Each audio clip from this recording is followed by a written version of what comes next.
Ngayon ay nasa panahon na tayo ng pagkakampanya ng mga nais na maging mga tinatawag nating lingkod ah, para sa mga mamamayang sambayan ng Pilipino. Kung kaya't siguro marahil mamaya baka makarinig ulit tayong may dumadaan dito na mayroong malalaking mga speakers o trompa at ikinakampanya ang mga kandidatong ito. At marahil sa mga darating na linggo ay wala nang humpay na makikita natin yung tinatawag na mga survey. Kung sino yung pinakamaraming mga boto, bagamat hindi pa dumarating ang botohan, pero nandoon na yung mga nagbibilang kung sino ang mga boboto sa kanila. Sa larangan ng sa hanay ng mga senador ay ang binabantayan ay yung top 12. Kung kaya't itong mga nasa number 13, 14, 15 ay nagsusumikap papaano makapasok dito sa tinatawag na Magic 12 para tiyak ang kanilang pagkapanalo sa araw ng eleksyon. Ano ang kanilang hinahanap o hinahabol? Bilang, numbers ng mga botante. Dahil sa mundong ito ay talagang nakasanayan natin na kapag marami o kaya ay talagang marami tayong mga bilang, kung kaya mapapansin din ninyo na ang mga tao ay talagang naghahangad na magkaroon ng maraming pera dahil ito ang sukatan ng tinatawag nating katiyakan ng buhay. Kaya anuman ang paraan na ginagawa ay ginagawa magkaroon lamang ng maraming pananalapi. Kahit baluktot na ang paraan ng pagkuha o pagkakaroon ng maraming pananalapi. Sa banal na kasulatan o sa Biblia, ang ating makikita rito ay hindi sa paramihan, kundi may pagsunod ba tayo sa pangako o sa salita ng Diyos. Bakit ko sinasabi ang mga bagay na ito? Dahil ang ating kabanata sa Aklat ng Awit, ito ang ating binibigyan ng pag-aaral tuwing umaga ng araw ng Panginoon, ay mula sa Old Testament at tayo ay mayroong serye ng mga awit at narito na tayo ngayon sa awit 117. Ang pinakamaikli na chapter o kabanata sa Aklat ng Awit. At dahil ito ay pinakamaikli, kuminsan ang tingin natin ay babasahin ng mabilis at ito ay dahil maikli at kaunti, parang hindi naman ito ganong importante. Katunayan, merong pinakamaikling talata sa Bible. Kung alam niyo siguro kung ano yung pinakamaikling verse sa Bible, at ito ay makikita sa New Testament, at ito yung sinabing, at si Jesus ay umiyak, o si Jesus ay tumangis, and Jesus wept. Ito ang the shortest verse sa buong Biblia na nasa New Testament. Pero kung minsan, akala natin dahil yun lamang ang nakalagay, and Jesus wept, tapos na. Pero meron akong nabasa na sulat ng mga pastor at mangangaral at laking gulat ko na itong Jesus wept na ito, na si Jesus ay tumangis, ay nagkaroon siya ng serye ng pangangaral o sermon sa kanilang pagtitipon ng araw ng Panginoon. Ano ang kanyang ipinangaral dito sa pinakamaikling talata sa Biblia na tumangis ang Panginoon? Pinakita niya na si Jesus ay totoong tao. Ngayon, sasabihin ng mga relihiyon na nagsasabing hindi Diyos si Jesus, kundi siya ay tao lamang, yan ay tama. Si Jesus ay totoong tao. Pero hindi pa ako tapos. Dahil sa Biblia ay makikita rin natin, lalo na sa banal na kasulatan, si Jesus din ay totoong Diyos. At maraming sisimangot dito na si Jesus ay Diyos at si Jesus ay tao. Kaya doon sa mga nagsasabing relihiyon na tao lamang si Jesus, ay sinasabi nating sumasang-ayon kami riyan na si Jesus ay totoong tao. Ang hindi nating pinagsasang-ayunan ay yung lamang na si Jesus ay totoong tao at si Jesus rin ay totoong Diyos. Papaano nating mapapatunayan na si Jesus ay totoong tao? Siya'y umiyak. Paano nating mapapatunayan na si Jesus ay totoong tao? Siya'y ipinako sa krus, may lumabas na dugo, at siya'y namatay, at siya'y nilibing. Paano nating mapapatunayan na si Jesus ay totoong Diyos? Walang taong nabuhay mula sa mga patay at nang nabuhay ng pangwalang hanggan. Makikita natin sa Biblia na mayroong mga nabubuhay mula sa patay. Halimbawa na lamang, itong kaibigan ni Jesus na si Lazaro, na binuhay ni Jesus mula sa patay. 4 na araw na itong patay. Ito'y mabaho na, ito'y nabubulok na. Pero si Lazaro ay namatay muli. Pero ang Panginoong Jesus, nung siya'y nabuhay na muli, siya'y umakyat sa kanan sa langit at umupo sa kanang kamay ng Ama. At ito ay nasaksihan ng kanyang mga alagad. 500 ang bilang, sinasabi sa Biblia, ng nakasaksi na si Jesus ay nabuhay mula sa mga patay. Walang tao ang makagagawa ng buhayin niya ang kanyang sarili mula sa patay o sa larangan o sa lugar ng mga patay. Kung kaya't mapapansin natin na hindi dahil maikli ang talata, kaunti lamang ang katuruan. Ngayon, dito sa awit 117, ito ay binubuo lamang ng 2 talata, ngunit makikita ninyo kung gaano kalalim at kung gaano kahalaga ang katuruan mula sa kabanatang ito. Pakinggan natin ang salita ng Diyos mula sa mga awit, Kapitulo 117. Purihin ang Panginoon, kayong lahat ng mga bansa. Bakilain ninyo siya, kayong lahat ng mga bayan, sapagkat dakila ang kanyang tapat na pag-ibig sa atin. At ang katapatan ng Panginoon ay nananatili magpakailanman. Purihin ang Panginoon. 2 talata.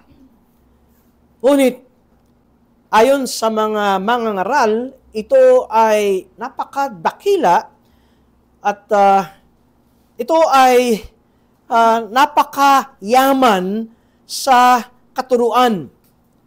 Alam niyo, si Charles Spurgeon, sa kanyang Treasury of David, ay kanyang sinabi na itong dalawang verses na ito, itong 2 talatang ito ay napakalawak at napakalalim ng katotohanan o katuruan na makikita natin sapagkat unang-una, marahil hindi natin napapansin, pero ang unang-una ayon kay Charles Spurgeon ay makikita natin ang pagtawag ng Diyos sa mga hentil, the calling of the Gentiles.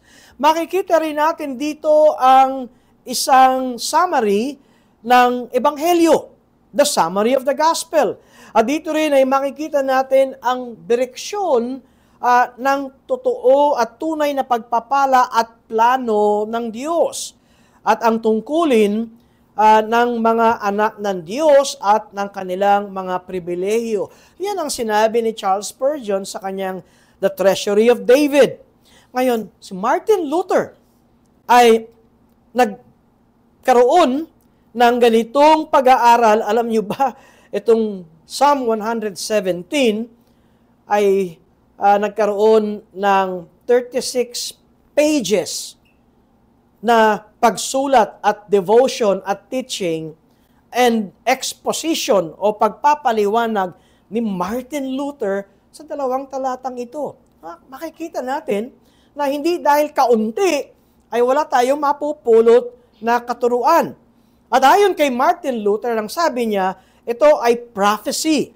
Ito ay propesiya at pagpapahayag ng sa plano ng Diyos na ang mga hentil ay mapapabilang sa gospel blessings. At dito rin ay ayon kay Martin Luther na dito ay ipinapahayag na ang kaharian ni Kristo. At ang kaharian ito ay hindi panlupa lamang, kundi ito ay panlangit o eternal. At masasabi natin, sabi ni Martin Luther doon sa 36 pages na kanyang exposition, ay mayroon ditong katuruan na ang kaligtasan ay sa pamamagitan ng pananampalataya lamang at hindi sa gawa ng isang tao. At naroon ang encouragement dito sa kabanatang ito ayon kay Martin Luther. At ano ang encouragement or even admonition na makikita rito na ang mga anak ng Diyos ay kinakailangang magbigay ng papuri sa Diyos sapagkat ang pagpapahayag ng kaligtasan ng isang tao ay napakadakila. Kaya tingnan ninyo, 2 talata. Pinakamaikling kabanata sa Book of Psalms, and yet, ito ay napaka-importante. Una, tingnan natin ang talatang 1. Naritong binanggit ang utos o ang admonition o ang sinasabing tayo ay pumuri sa Panginoon.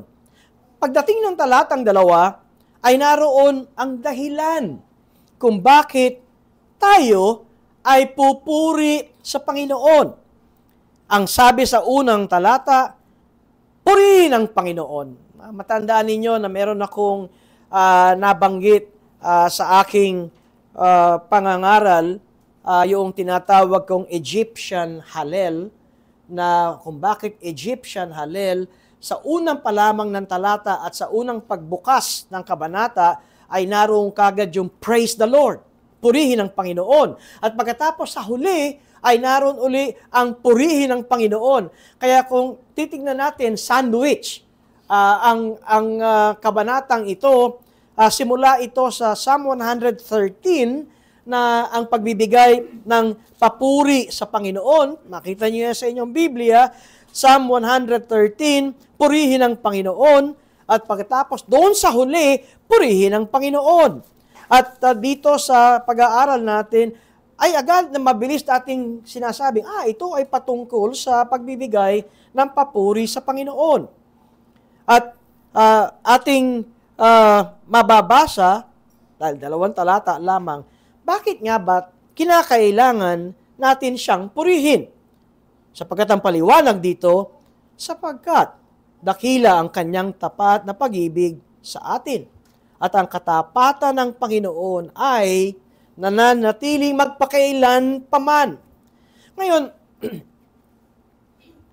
lagi kong ipinapaalala sa ating lahat sa pag-aaral dahil ito ay nasa tinatawag nating Book 5 category or division ng Aklat ng Awit.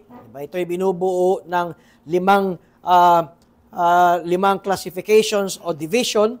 Itong 150 chapters ng Book of Psalms ay mayroong 5 divisions at tayo ay nasa ikalimang division, ikalimang aklat, at ito ayon sa mga dalubhasa dito, ito ay ang panahon na ang mga Israelita ay pinalaya na sa kanilang pagiging bihag ng 70 taon sa Babylonia. Nabasa natin kanina at narinig ang scripture reading natin ng Malakyas.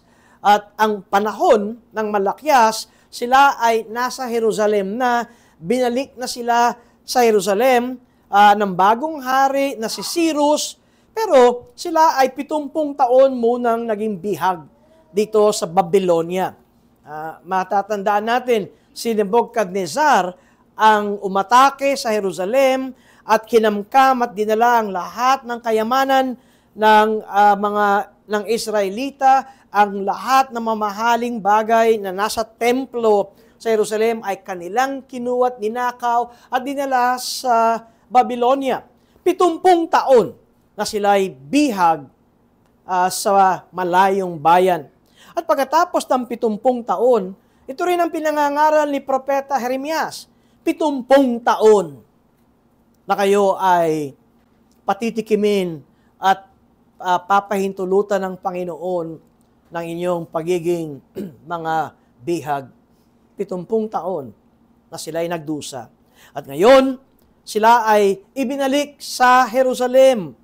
Totoo na ito ay utos ng isang makapangyarihang hari na ang ngalan ay Cyrus o Ciro sa Tagalog. Ngunit ang mga Israelita ay nagsabing, teka muna, naihula na sa atin yan.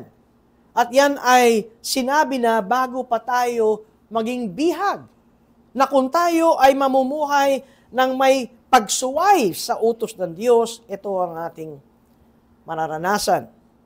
At ngayon sila ay ibinalik sa Jerusalem, kaya lagi nating sinasabi, ano ang panahon nito? Ito ay tinatawag nating post-exilic era, na kung saan tapos na ang kanilang pagiging bihag.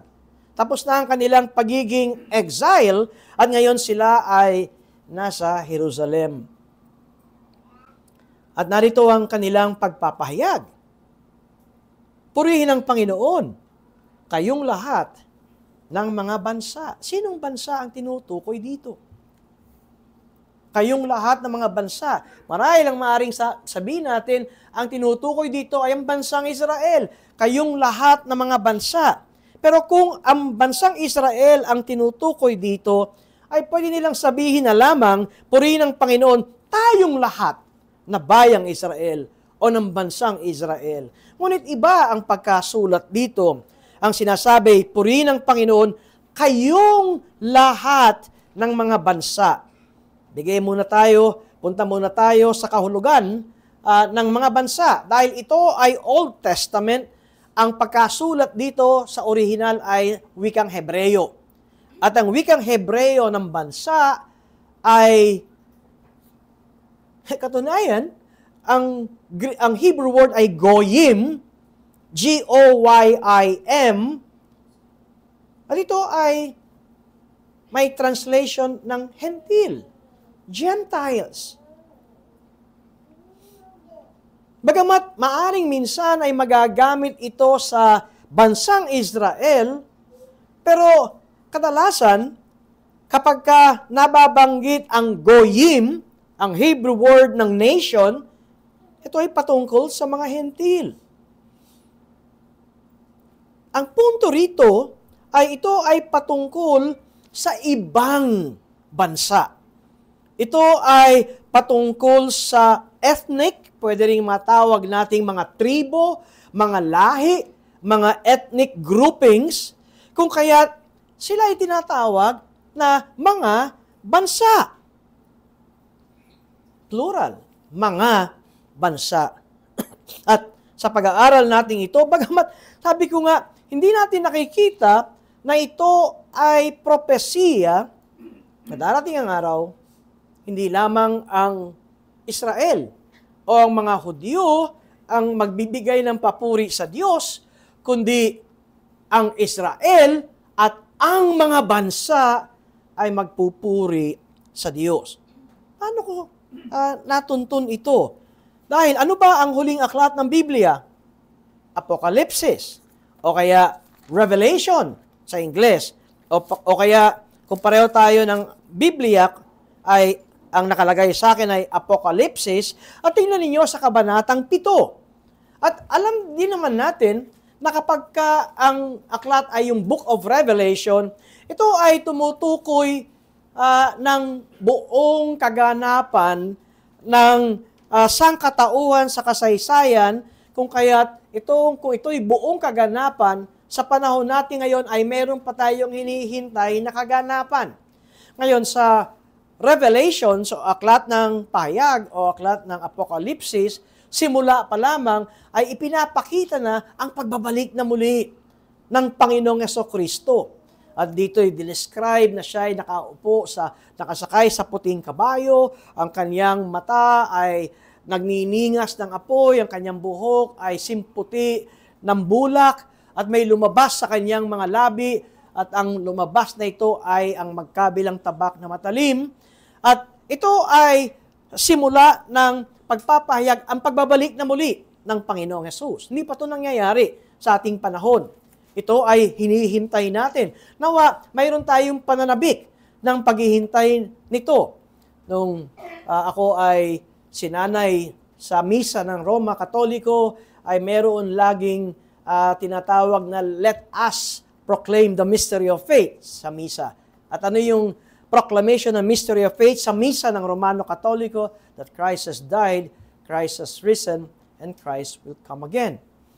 At ito ay nasa sulat ni Apostol Pablo sa Biblia sa 1 Corinthians chapter 15. Ito ang binubuo ng Ebanghelyo na si Kristo'y namatay, si Kristo'y nabuhay na muli, at si Kristo'y babalik na muli sa mundong ito.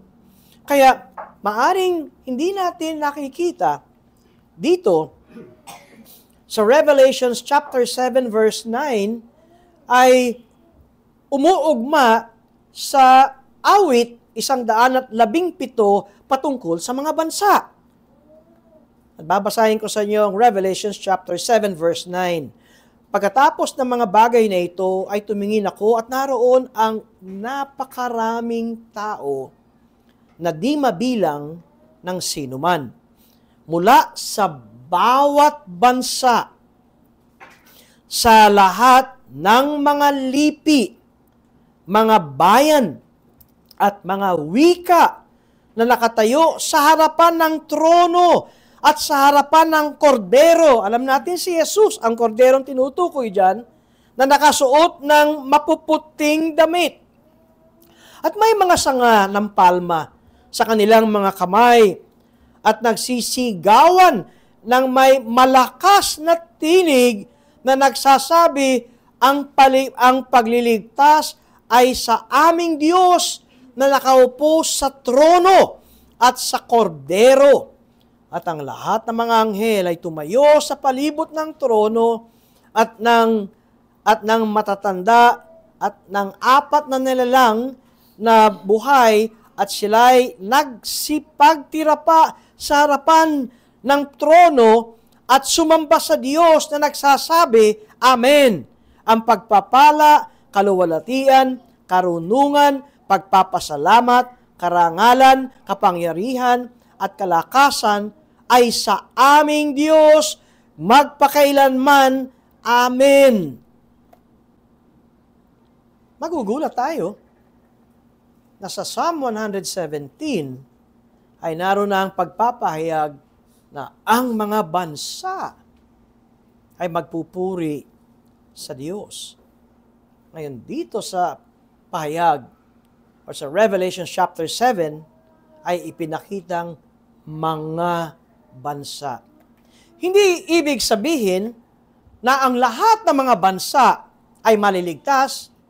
Alam natin ang katuruan ng Biblia na ang maliligtas lamang ay yaong mga sumampalataya sa Panginoong Jesucristo. Kaya mali yung katuruan at paniniwala na lahat ng relihiyon ay pantay-pantay. No, lahat ng relihiyon ay maaring iba-iba ang mga relihiyon at ang bagsak niyan ay isa lamang destinasyon na sila ay maliligtas. Mali. Dahil hindi iyan ang tinuturo ng Biblia. Pag sinabi kong Biblia, Bibliang Protestante, Bibliang Katoliko, Biblia ng Iglesia ni Cristo, hindi ko sasama ang Biblia ng saksi ni Jehovah's Witness kasi meron silang mga pinalitan na mga salita. Pero kung Biblia ang pinag-uusapan natin, ay makikita na ang mga maliligtas at ang naligtas ay sa pamamagitan ni Kristo Jesus. Hindi relihiyon ang makapagliligtas sa isang tao. Maaaring makapagturo ang relihiyon ng mabuti, maaaring ang relihiyon ay maituro ang daan ng kaligtasan, at ang daan ng kaligtasan ay walang iba kundi si Jesus. Ang kaligtasan natin ay kay Kristo Jesus.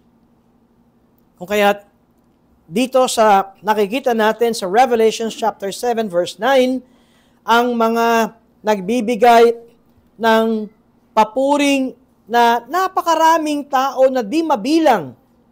At ito'y sa mga bawat bansa, sa lahat ng mga lipi, mga bayan at mga wika, ito ang mga tao na sumampalataya sa Panginoon. Ito ang mga tao na inamin nila ang kanilang pagiging makasalanan at sila'y tumawag na tanging ang kailangan nila'y tagapagligtas at ito'y walang iba kundi ang Panginoong Hesus. Kaya, anong makikita natin kung babalik tayo sa awit 117? Ito ay maaring matawag kong isang missionary psalm. Isang awit o bahagi ng salmo na may pagpapaalala sa atin ngayon na wag natin pigilan o wag tayo maging tamad sa pagpapahayag ng ebanghelyo sa lahat ng tao. Mayroon tayong tungkulin na bahagingan natin ang mga tao, ang mga kaibigan natin, ang mga kapitbahay natin, ang mga kamag-anakan natin, ang mga kakilala natin, kung ano ang tinatawag na mabuting balita. Nakita niyo kung minsan, saan natin makikita ito sa awit 117? But I would say na ito ay a missionary psalm. Alam niyo mga Hudyo, kung titingnan natin sa New Testament, ang isang dahilan na sila'y galit na galit sa mga hindi Hudyo pagdating sa kaligtasan. Nagagalit sila dahil si Jesus ay nakikipag-usap sa senturyon, sa isang babae na hindi Hudyo, maging sa mistisong Hudyo, yung Samaritana, yung babaeng taga Samaria. Ito ang mga relihiyosong mga Hudyo. Ang kanilang ugali ay hindi nga sila dumadaan sa bayan ng mga hentil o ng mga mistisong Hudyo. Sila, ang paniniwala ng mga relihiyosong Hudyo noong panahon ni Jesucristo, ito ang mga taong marurumi. Ito ang mga taong papunta sa impyerno. Ito ang taong masasama. Ito ang nakasanayan ng mga Hudyo. At ito ang tinutuwid ng Panginoong Jesucristo nung siya ay nangangaral. Totoo na ang Ebanghelyo ay unang narinig ng mga Hudyo at nung sa ministeryo ng Panginoong Jesucristo ay ang kanyang ministeryo at sakop ay sa kanyang kababayan na mga Hudyo. At noong siya ay pumili ng 70 na mga alagad, ang kanyang sinabi ay, humayo kayo sa bayang Israel. Merong pangunahin o inuuna ang bayang Israel. Pero meron din tayo makikita na pinuntahan ni Jesus ang isang lalaki na nasa sementeryo yung inaalian ng masamang spirito. Yan ay isang lugar ng mga hentil. Paano ko nalamang yan ay isang lugar ng mga hentil? Dahil yung lugar na yon, maraming alagang baboy. May baboyan. Ang mga Hudyo ay hindi kumakain ng baboy. Tama. Meron pa rin tayo hanggang ngayon na relihiyon na hindi kumakain ng baboy.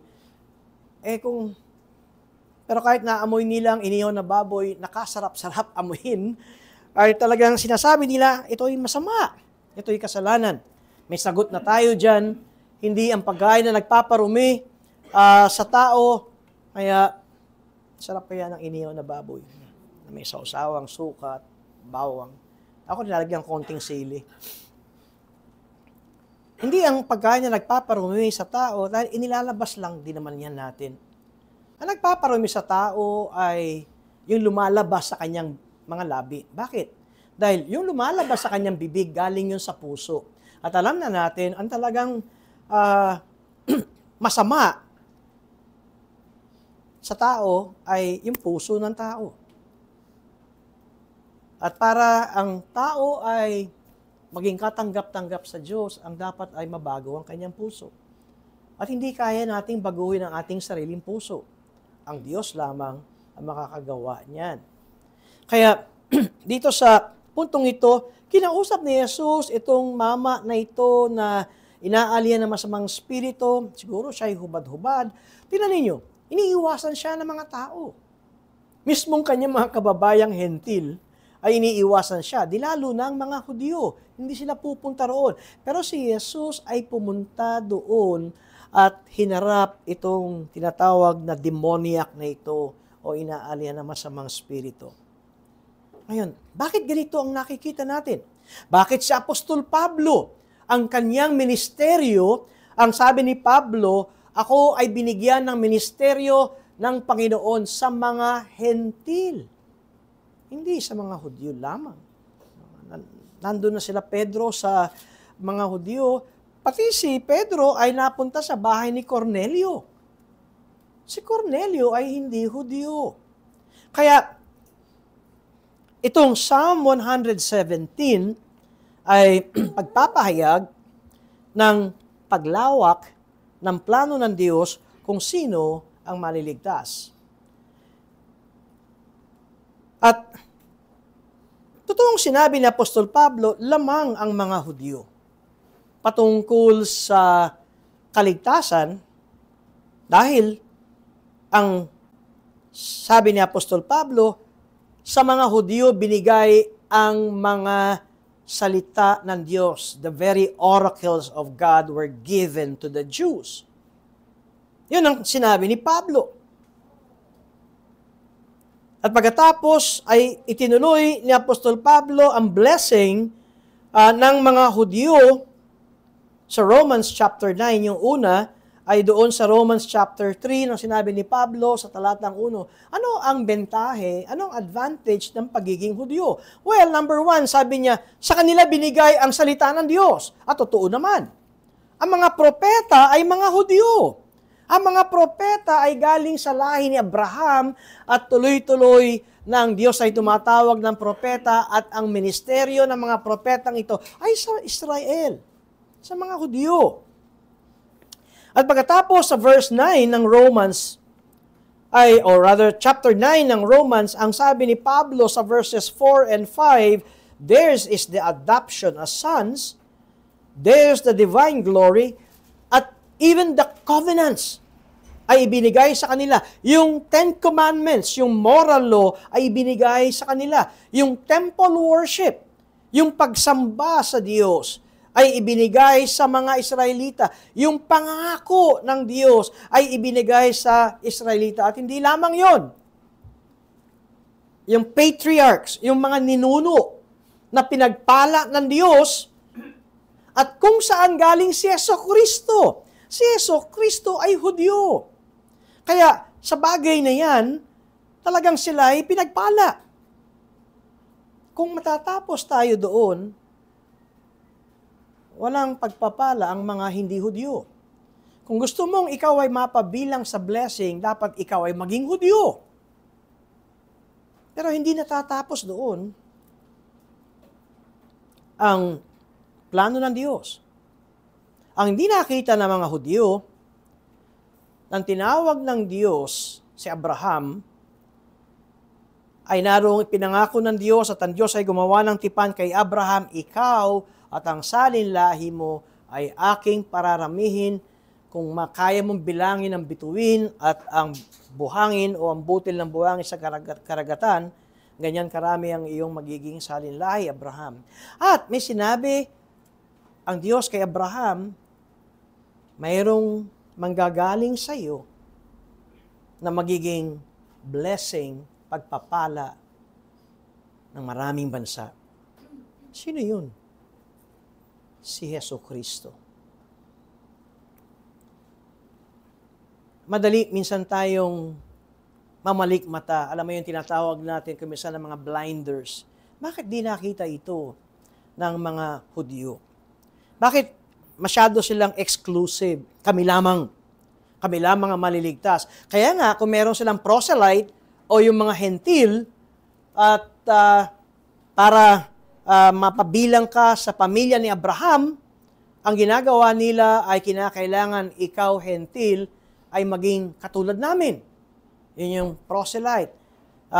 Maging ang aming practice, ang aming lifestyle, ang aming paniniwala at lahat, ikaw ay maging katulad ng isang Hudyo. Ngunit, iba ang plano na ipinapakita sa atin ng Diyos. Totoo na sa matandang tipan, kung hindi ka Hudyo, ay wala kang pag-asa ng kaligtasan.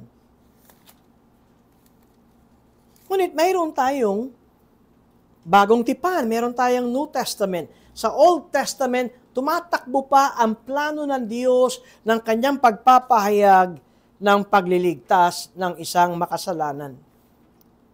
Hanggang sa dumating ang Panginoong Hesus. Hanggang sa sinabi sa John 3:16, For God so loved the world. Kung ikaw ay isang Hudyo, ito ay isang bagay na ikakasakit ng iyong ulo. Sabi mo, unfair. Ang dapat, for God so loved the Jews. Pero si Jesus ang nagsabing, for God so loved the world. Gayon na lamang ang pag-ibig ng Diyos sa sanlibutan. At ibinigay niya ang kanyang tanging anak. At ang sino mang sumampalataya sa kanya ay magkakaroon ng buhay na walang hanggan. Totoong, ang salita ng Diyos ay nanggaling sa mga Hudyo. Ngunit ang kaligtasan ay hindi lamang exclusive o mga Hudyo lamang. Ang kaligtasan ay mga Hudyo at mga hindi Hudyo, mga hentil, katulad natin, na sumampalataya sa Panginoong Hesukristo na siyang ating tagapagligtas lamang. Kaya nga ito, sinabi ni Apostol Pablo nung siya ay sumulat sa mga taga-Epeso, mga hentil. Ang sabi ni Pablo sa Ephesians chapter 2, verse 12, na nang panahong iyon, kayong mga hentil, Ephesians 2:12, ay walang Kristo. Kayo ay hiwalay sa pagiging mamamayan ng Israel. Hindi nga naman kayo Hudyo eh.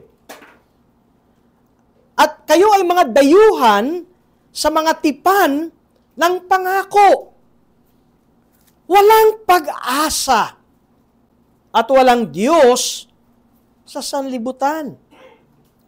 Pero sinabi ni Pablo, subalit ngayon ay na kay Kristo Jesus kayo na noong una ay malayo, ay inilapit sa pamamagitan ng dugo ni Kristo. Sapagkat siya, si Jesus, ang ating kapayapaan, na kanyang pinag-isa ang dalawa. At sa pamamagitan ng kanyang laman ay giniba ang gitnang pader ng alitang humahati. Ang gumiba ng paghihiwalay at ang pagsabi ng mga Hudyong kami lamang ang paborito ng Diyos, kami lamang ang pinili ng Diyos, kami lamang ang chosen nation. Ngayon, nang si Jesus ay napako sa krus at namatay, giniba ng kanyang kamatayan ang humaharang o naghihiwalay ng mga Hudyo at ng mga hentil. Kaya nga, nung namatay si Jesus, ano nangyari doon sa makapal na kurtina o tabing? Nangyari di ba sa templo? Mayroong tinatawag na yung holy place at pagkatapos yung most holy place, banal na lugar at yung kabanal-banalan, ang naghihiwalay doon ay malaking o makapal na kurtina na hindi kayang itong punitin lamang ng kamay ng isang Israelita. Ang nakapapasok lamang doon, minsan isang taon, ay yung tinatawag na high priest. Yung dakila, tama ba yung Tagalog ko, mataas na pare, saserdoting, pinunong saserdote, the chief priest. At yan ay once a year. Nung namatay si Jesus, ang tabing na yun ay napunit. Ngayon, malaya na makapasok. Pati Hudyo. pati hentil. Pero hanggang ngayon, ay meron pa rin, kung pupunta daw kayo sa Jerusalem, hindi pa ako nakapunta ron, ay meron pa rin tinatawag na lugar ng mga hentil, the Gentile courts, at saka yung Wailing Wall, yung pader na iniiyakan ng mga Hudyo, at ang pagkasabi sa akin ay hindi naman nila pinapayagan ng mga hentil na doon umiyak. Dahil hanggang ngayon ay naniniwala pa rin silang iba. May pagkaiba ang Hudyo sa hentil. Alam niyo, tayo rin kuminsan, may gantong pag-uugali. Alam niyo, ibig ko sabihin?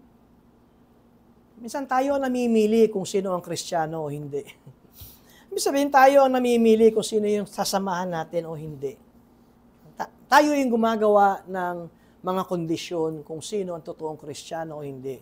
Kapag ka pangit ang ugali, kapag ka makupad ang paglago sa kaalaman ng salita ng Diyos, o parang napakakupad ng kanyang pagsunod sa salita ng Diyos, di natin nakikitang kasimbilis mo o natin ang kanilang sanctification, ay sinasabi natin, hentil yan. Alam niyo, ibig kong sabihin, hindi yan Kristiyano. Minsan iniisip ko na bagamat pinupuna natin ang ugali ng mga Hudyo sa hentil, meron din tayong malaugaling parang Hudyo. Na meron tayong judgmental attitude dahil iba ang kanyang ugali. Alam niyo, pag nakita natin, iba talaga ugali ng hentil nung kapanahunan na ito at ugali ng Hudyo. Ngunit ang mahalaga ay tanungin natin, siya ba ay niligtas ng Panginoong Hesus? Siya ba ay pinatawad sa kanyang kasalanan? Siya ba ay tinanggap ng Diyos sa pamilya ng Diyos? At kung siya ay tinanggap ng Diyos sa kanyang pamilya, sino tayo na mag-e-etcha puwera sa kanila?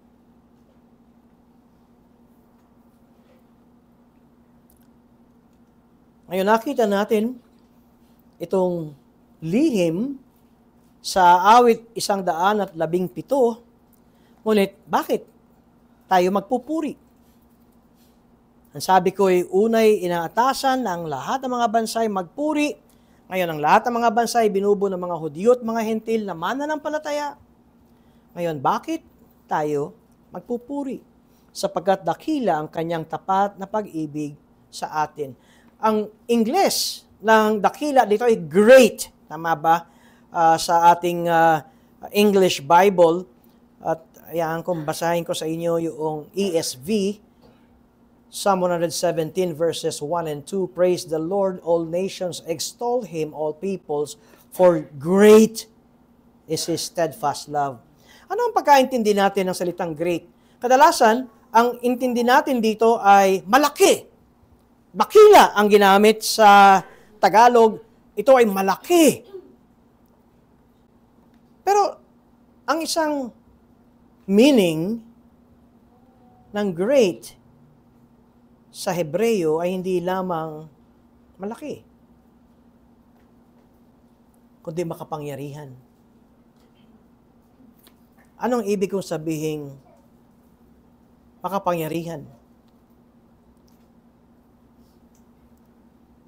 Wala makakapigil. Alam niyo, kapag makapangyarihan, hindi mo kayang pigilan.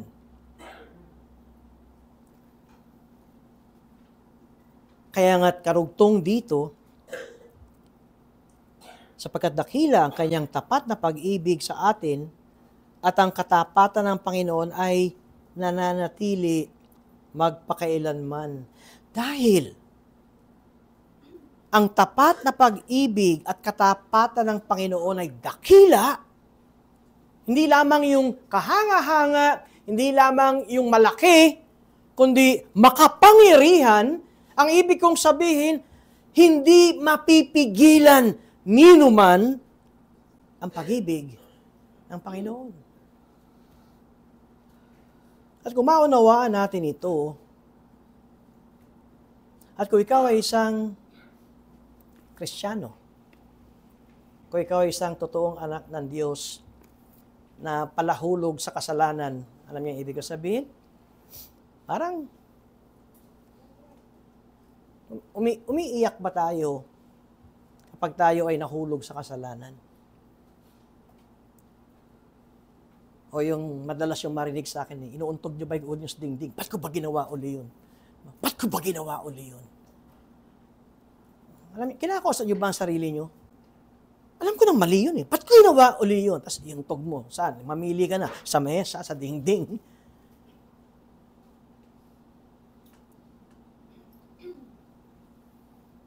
Ngunit, naintindihan ba natin ang ibig sabihin kung bakit tayo na mga anak ng Diyos ay magpupuri sa Kanya sapagkat wala makapipigil sa Kanyang pag-ibig. Ang pag-ibig sa atin at ang katapatan ng Panginoon sa atin ay nananatili magpakailanman. Alam niyo, malaking bagay din ito sa ating interrelationship sa mga kapatid natin sa pananampalataya, yung kapamilya natin sa Diyos na alam natin hulog sa kasalanan. Anong gagawin natin? Sisipain natin sila? Labas! Maruruming mga tao, kayo ay makasalanan at hindi kayo kabilang sa bahay ng Diyos dahil kayo'y lugmok sa putik. Or, naniniwala ba tayo na ang isang Kristiyano ay pwedeng mahulog sa kumunoy ng kasalanan? Alam niyo, ibig ko sabihin, alam niyo yung kumunoy, di ba yung quicksand, na kahit anong gawin mo, talagang hindi siya makatayo, hindi siya makaahon. Anong gagawin natin? Bilang mga Kristiyano, sa kapwa natin na Kristiyano, na nasa kumunoy ng kasalanan. Magkakaroon tayo ng bagong pananaw kung paano natin tutulungan ang ating kapatid sa pananampalataya. Pakinggan nyo ito. Galatia Kapitulo 6, talatang 1, mga kapatid, kung ang isang tao ay natagpuan sa anumang pagsuway. Kayong mga espiritual ay dapat panunumbalikin siya sa espiritu ng espiritu ng pagiging pulis o espiritu ng may pagkamalupit. Panumbalikin siya sa espiritu ng kaamuhan. Tignan ang inyong sarili. Baka ikaw ay matukso rin. Ano kaya ang ibig sabihin nitong tignan nyo ang inyong sarili, baka ikaw ay matukso rin? Tignan mo ang iyong sarili, baka ang tingin mo sa iyong sarili, you are holier than thou. Meron kang, banal ako, hindi ko gagawin yan. Ba't ginawa mo yan? Napakasama mo. Pero ang turo sa atin ng salita ng Diyos, kung ikaw ay espiritual na tao, at meron kang kilala o natagpuan sa anumang pagsuway, panumbalikin siya sa espiritu ng kaamuhan. Ang punto ko dito ay kung siya'y anak ng Diyos. Kung siya'y anak ng Diyos. Anak ng Diyos na nahulog sa kumunoy ng kasalanan at di makalabas, that he or she cannot extricate himself or herself dito sa kumunoy ng kasalanang ito, anong gagawin natin? Restore with a spirit of gentleness. Bakit? Meron tayong katiyakan na magagawa ito. Dahil dakila ang pag-ibig ng Diyos. Ngayon, alam na natin ngayon ang ibig sabihin ng dakila ang pag-ibig ng Diyos. Nakapangyarihan ang pag-ibig ng Diyos. yung salitang great. Sabi nga, sa normal English, ay lagi nating sinasabing large or remarkable or superior. Pero hindi pumasok sa isipan natin yung salitang prevailing. Prevailing. Dahil ito ang isang Hebrew meaning ng great. Having prevailed over something else because of his or its superior qualities. Mananaig. Ang dakilang pag-ibig ng Diyos, ito'y mananaig. At itong makapagbibigay sa atin ng kagalakan na hindi tayo pababayaan ng Diyos. Ngayon, kung ang kapatid nating ito ay nasa kumunoy ng kasalanan, muli meron akong nabasa, dito yung sa mga social media posting, yung mga maliliit, mga quotations, ang atin daw, pag tayo raw ay nadapa sa kasalanan, o siguro yung gagamitin ko kung ikaw ay nasa kumunoy ng kasalanan, gusto mong umalis, pero di ka makaalis. Anong gagawin ko? Unang-una, ang illustration na ginamit, ikaw ay parang nasa ilalim ng madilim na mga ulap. Dahil alam natin, pag madilim ang ulap, yan ay may bagyo, kaya uulan. Pero tandaan ninyo, ang madilim na ulap ay hindi permanenteng madilim ang ulap. Dahil ang ulap ay panandalian. Ang ulap ay lilisan at gagalaw.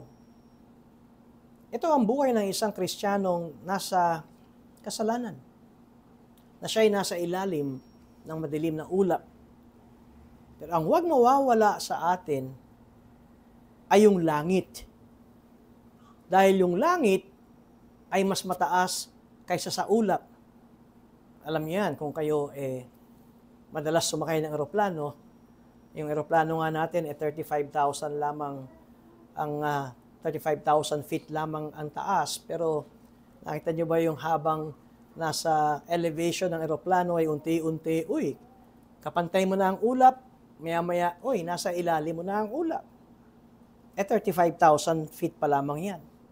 Paano pa ang langit? Ano ang ibig kong sabihin? Merong Diyos na ang pag-ibig niya sa ating mga anak ay hindi nawawala at ito ay dakila at ito ay prevailing, ito ay makapangyarihan at walang sino man ang makapipigil dito.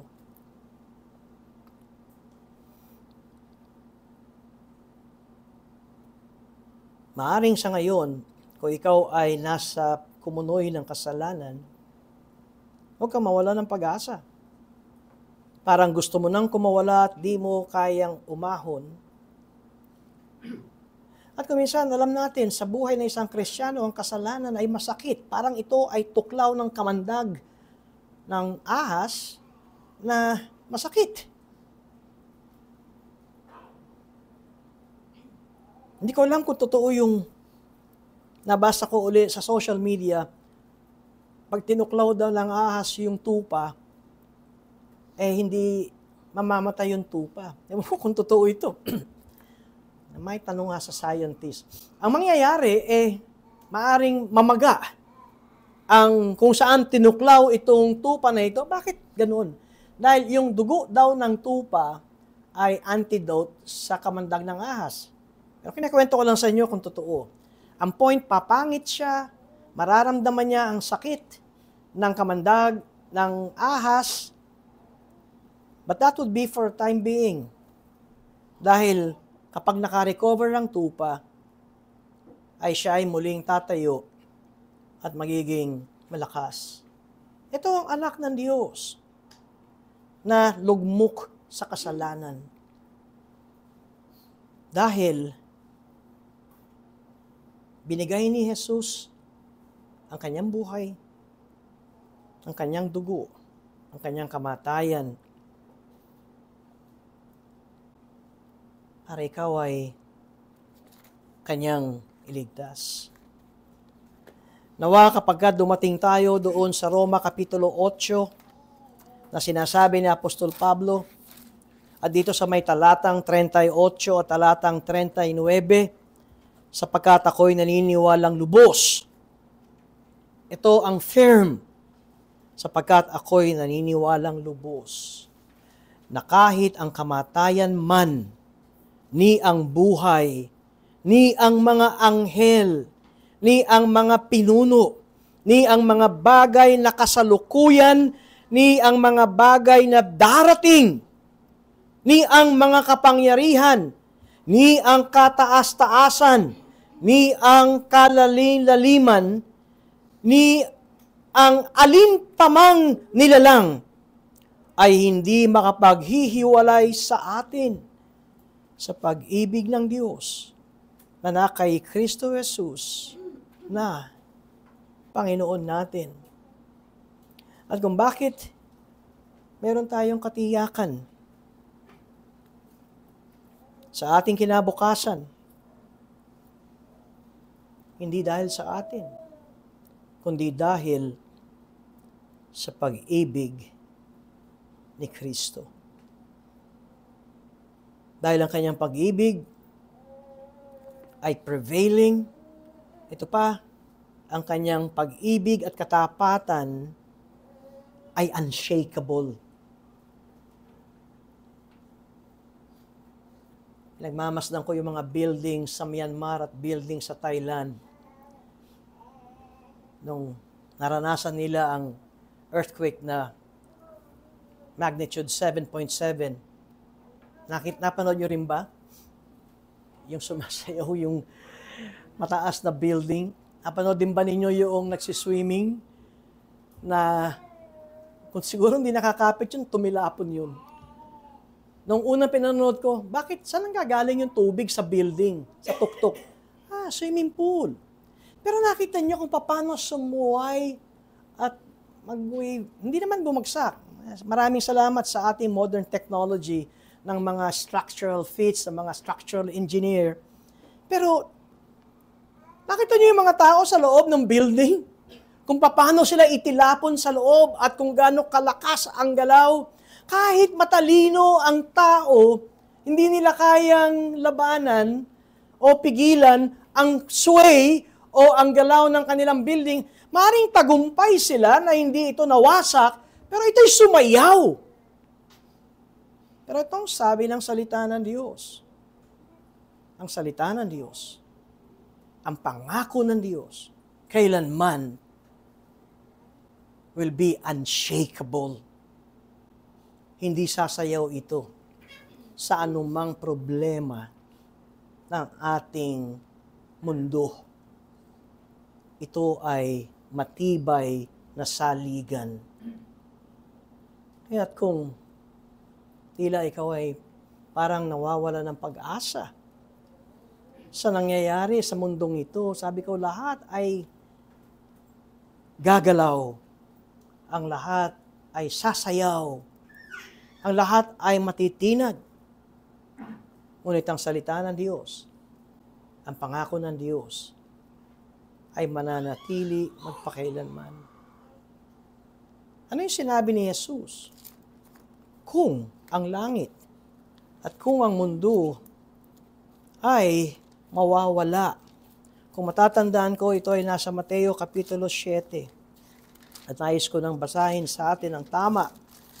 At dito'y sinasabi sa talatang ito, sapagkat katotohanang sinasabi ko sa inyo, hanggang sa mawala ang langit at lupa, ang isang tuldok o isang kudlit ay hindi mawawala sa kautusan hanggang sa matupad ang lahat ng mga bagay. Bakit kudlit? Bakit tuldok? Dahil ang original na sulat sa Old Testament ay Hebreo. Alam niyo yung tuldok na yun, parang sa atin ay hindi napapansin yan ay may kahulugan. At ito ang sinasabi ng Panginoon, ang lahat ng nasa salita ng Diyos ay matutupad. Kung kaya't, bakit tayo narito? Bakit tayo pumupunta sa maliit na panambahang ito? Bakit inihiwalay natin ang araw na ito sa ibang araw? Una-una dahil nahuhulog pa rin tayo. Natutukso pa rin tayo. Kakasala pa rin tayo.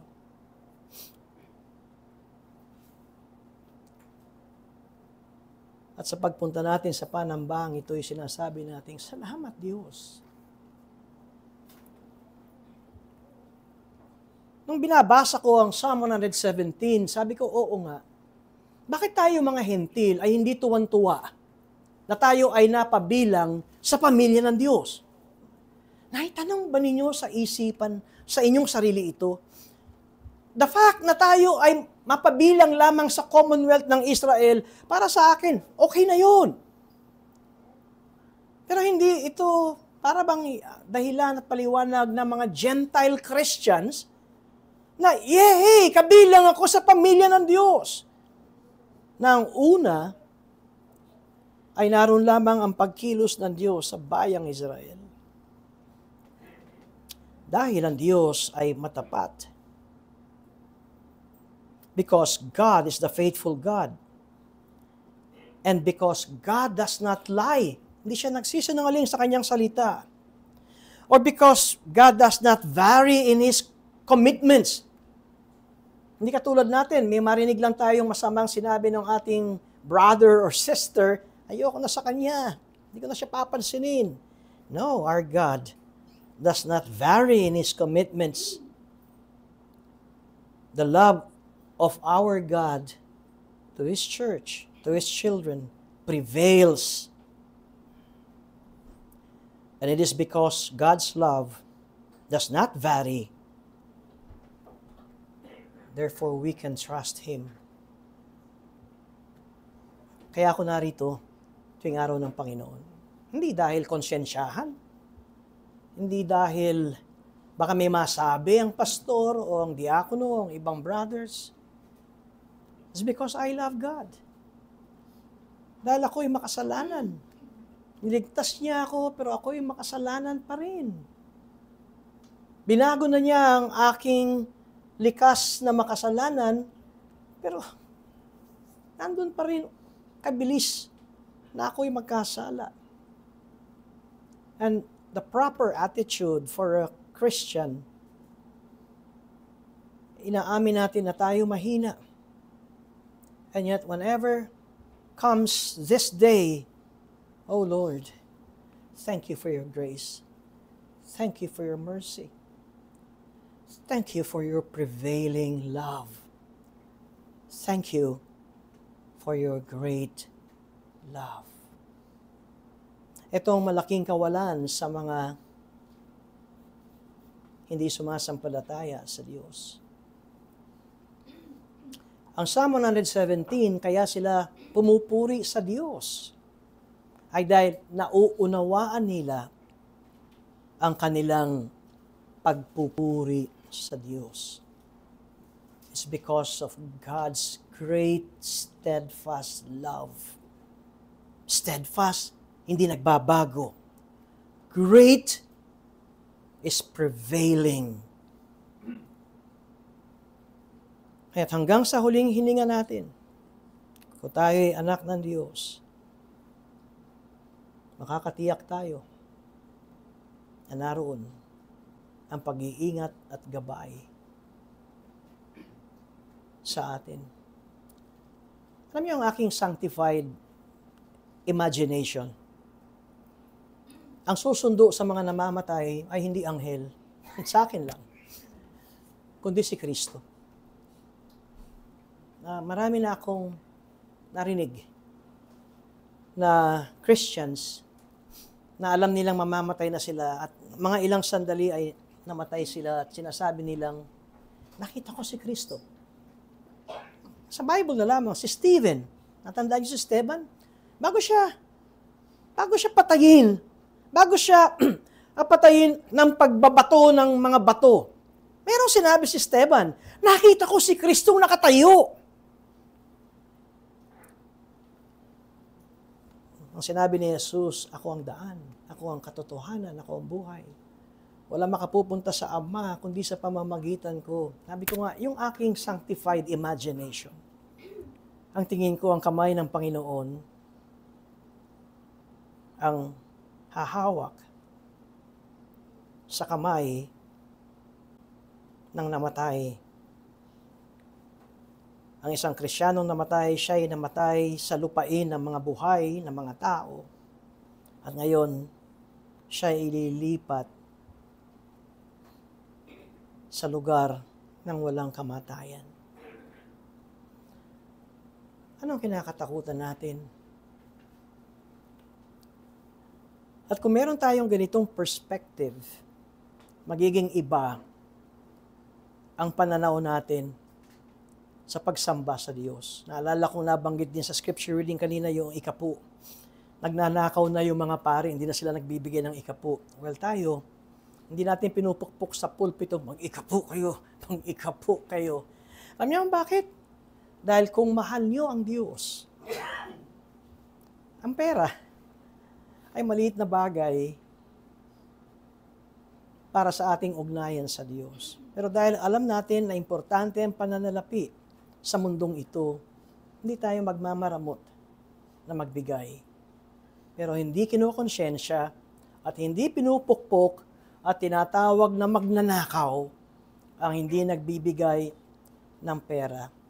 Kung bakit hindi nagbibigay doon sa Malakyas Kapitulo 3 ang bayan ng Diyos, dahil ang totoo, ang puso nila ang may problema.